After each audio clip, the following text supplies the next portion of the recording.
पार्टीचे माजी जिल्हाध्यक्ष श्री शशिकांत कांबळे, आपले सर्वांचे लाडके आणि नेहमी आपल्यासाठी उपलब्ध असणारे आपल्या प्रभागाचे नगरसेवक माननीय श्री साईदादा शेलार यांचा सत्कार आपले गणपती बाप्पा वाढदिवस असल्यामुळे आज त्यांनी जे अत्यंत महत्त्वाचे आहे त्यामध्ये जनजागृती आपल्याकडे व्यवस्था असतातच, परंतु अधिक त्या निमित्ताने आज आपल्या सर्वांच्या उपस्थितीमध्ये आपण सर्वांना माहीत आहे की गेल्या 2 महिने अगोदर आपण सर्व डोंबिवली मतदारसंघामध्ये ज्या गृहनिर्माण सोसायटीज आहेत त्या सोसायटीमध्ये जे कमर्शियल मीटर्स जे आहेत ते जे स्टेअरगेजमधली लाईट्स असतील किंवा पाण्याच्या मीटरसाठी वापरले जातात यांना कमर्शियल दृष्ट्या त्यांची वीज आकारणी होते आणि त्यामुळे त्याचा मोठ्या प्रमाणामध्ये भूकदंड हा सोसायटीच्या कॉमन मीटर म्हणून त्यांना भोगावा लागतो। अशा सगळ्यांसाठी एक योजना म्हणून आपण आदरणीय पंतप्रधान नरेंद्र मोदीजींचा आज वाढदिवस आहे, त्यांच्या वाढदिवसाच्या निमित्ताने या शहरामध्ये आपण आज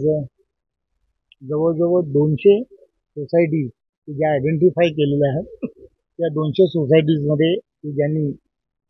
जे अपारंपरिक रूफटॉप ज्याला म्हणतो अशा पद्धतीची असणारी सौर ऊर्जा निर्मितीसाठी परवानगी दिलेली आहे। कोणत्याही गृहनिर्माण सोसायटीला याच्यामध्ये एकही रुपया खर्च करायचा नाही आहे, फक्त जागा उपलब्ध करून द्यायची आहे आणि त्यांचं जे रेग्युलर बिल येतं त्या बिलामध्ये जवळजवळ 50% जास्त ही कपात त्यामध्ये होणार आहे। त्यामुळे सोसायट्यांमध्ये या सगळ्या गोष्टींमध्ये आदरणीय पंतप्रधान नरेंद्र मोदीजींनी जे देशाला आव्हान केलं होतं की अपारंपरिक ऊर्जेकडे जास्तीत जास्त नागरिकांनी गेलं पाहिजे, त्यांनी विविध योजनाही त्या संदर्भात सुरू केलेल्या आहेत। गावागावामध्ये आपल्याला माहीत आहे की प्रत्येक घरावरती 300 युनिटपेक्षा कमी युनिट असणाऱ्या ज्या घरं आहेत त्यांना सगळ्यांना ते